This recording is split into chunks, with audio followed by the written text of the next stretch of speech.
40 words that didn't exist 40 years ago. It's weird to think about, but behind every word, a decision was made about how a specific string of letters was going to refer to a certain action, object, or feeling. And while the English language already has close to 1 million words in it, more are being added all the time. Some get added to the dictionary, while others simply exist as universally accepted bits of everyday language. How were lexicographers in the 19th century supposed to know that we'd eventually need words like blog, voicemail, and Wi-Fi, after all? Herein, we've rounded up some common words that have only come to exist in the last 40 years. 1. Photobomb. Originating from a 2008 entry on Urban Dictionary, and added to Merriam-Webster in 2017, photobomb is used to describe the moment when someone purposefully inserts themselves into a photograph the moment it's being taken. It's generally done as a prank, in jest, and it always ruins the shot. 2. Troll. Though the word troll has existed in the English language for some time, it wasn't used as internet slang until 1992, according to the Oxford English Dictionary. When used online, this slang term refers to someone who intentionally makes offensive comments with the goal of stirring up controversy. 3. Emoji. Though the word emoji may now be ubiquitous term in America, but its etymology is actually Japanese. The term was coined in the 90s, around the same time that Japanese artist Shigetaka Kurita released the world's first set of emoji. The noun derives from the Japanese e, meaning picture, and moji, meaning letter or character. 4. Boop.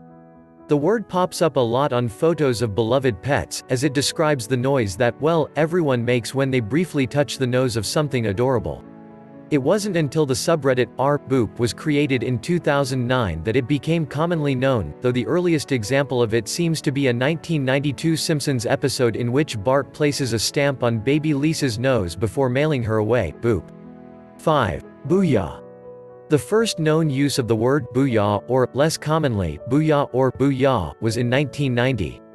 And it was around that time that the late ESPN sportscaster Stuart Scott popularized the previously unknown exclamation, using it to express his joy over every touchdown, home run, or three-pointer he witnessed. 6. Foodie. Nowadays, the term foodie is all over social media. On Instagram alone, there are more than 140 million posts associated with the hashtag #foodie. But where does the word come from? According to etymologist Barry Popkick, the word first appeared in New York Magazine back in 1980, and from there it slowly started to gain traction amongst food writers until it became part of the cultural lexicon. 7. Infomercial. The word infomercial, a portmanteau of information and commercial, didn't show up in the English language until the early 1980s. It was then that the FCC eliminated certain restricting regulations that made airing long advertisements all but impossible. 8. Blog. Short for weblog, the word blog began to be used in the late 1990s in the way that it is used now, to describe a website housing a collection of writing. The creation of the word weblog is most commonly attributed to weblogger Jorn Barger, and the shortening of the term into blog is attributed to programmer Peter Merholtz. 9. Voicemail. Originally the word voicemail was trademarked in 1981 by Televoice International to describe their machine specifically, but today it's used to refer to any and all automated voice messaging systems. 10. Wannabe. Contrary to popular belief, the word wannabe wasn't actually coined by the Spice Girls. Rather, the online etymology dictionary reports that the surfer slang for the phrase want to be was first used in 1981 and popularized a few years later when Madonna fans began to call themselves Madonnabes. 11. Spam. Spam became an integral part of internet culture in 1993 when software developer Richard Depew accidentally posted the same message some 200 times, essentially spamming the chat board. The word as way to describe junk email was added to the Oxford English Dictionary in 1998. 12. Unfriend. When Facebook took the internet by storm in the early 2000s, it brought with it a whole new set of words that are now part of the vernacular in America, including unfriend, or the action of removing someone from a list of connections on a social networking site. 13. Birther.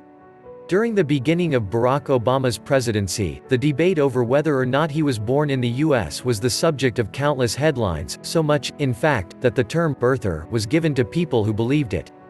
At the time, polls indicated about a quarter of Americans doubted that he was born in the country.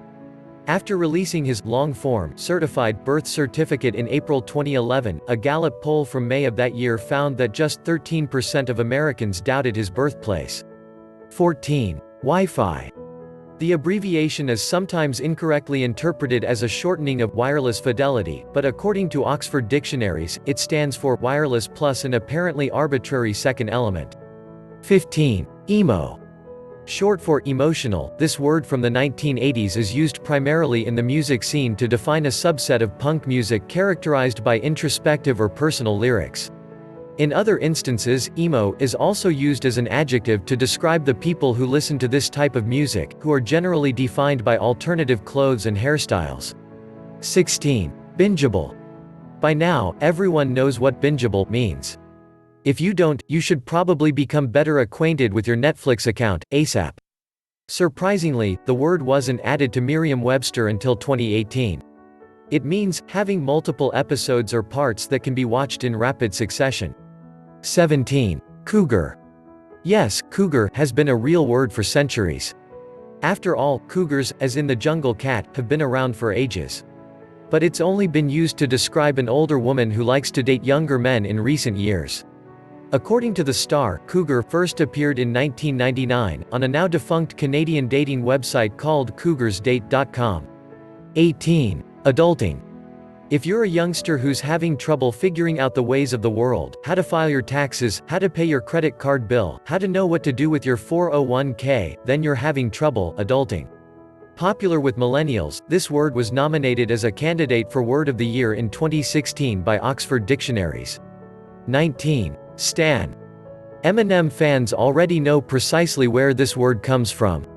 But in case you're unfamiliar with the musings of the Detroit rapper, here's a little history. In 2000, Eminem released a song called Stan about an overzealous fan, and since then, the name of the song has been used to refer to fanatics obsessed with a certain celebrity.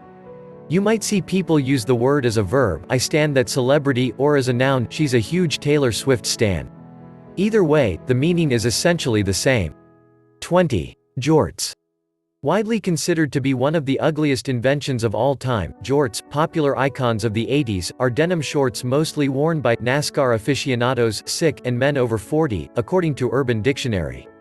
21. Pescatarian. According to Merriam-Webster, the portmanteau of pes and vegetarian was created in 1991 to refer to vegetarians who also ate fish, since, technically, they aren't vegetarians. 22. Selfie. No, Paris Hilton did not coin the word selfie. According to The Guardian, an unidentified drunk Australian man attempting to describe his face was the first person to use the term, back in 2002. In 2013, it was named Oxford Dictionary's International Word of the Year. 23. Podcast. Stemming from what was known in the 1980s as audio blogging, the term podcast describes an episodic series of digital audio files available online. Generally, the content is non-fiction in nature, and analytical in content. The updated version of the word was first made popular in 2004 by Ben Hammersley in The Guardian. 24. FOMO. An acronym that stands for Fear of Missing Out, FOMO, was first used by marketing strategist Dan Herman in 2000, according to Boston Magazine. 25. Muggle. Yes, muggle, a term invented by J.K. Rowling to describe a person who isn't endowed with magical abilities, is a real word. It first showed up in 1997, in Harry Potter and the Sorcerer's Stone, and it took just 5 years, according to the BBC, for the Oxford English Dictionary to deem it official. 26. Shopaholic. Thanks to the boom of mall culture and development of megamalls in the 80s, we gained heavy usage of the word shopaholic, and it's still used often today. But the origin of this word dates back to 1984, from an article in The Washington Post. According to Avis Cardella in her book Spent, the article was trying to defend Princess Diana, who was rumored to have had an excessive shopping habit, otherwise known as being a shopaholic. 27. Flexitarian. According to a 2004 article in The New York Times, flexitarians are those who eat a regular diet of vegetables but include other sources of protein, like meat, in moderation. 28. Crunk. First coined by the hip-hop music scene in the South in the 1990s, crunk is a genre characterized by repetitive chants and rapid dance rhythms. Decades later, it's picked up a double meaning, to be crazy and drunk simultaneously.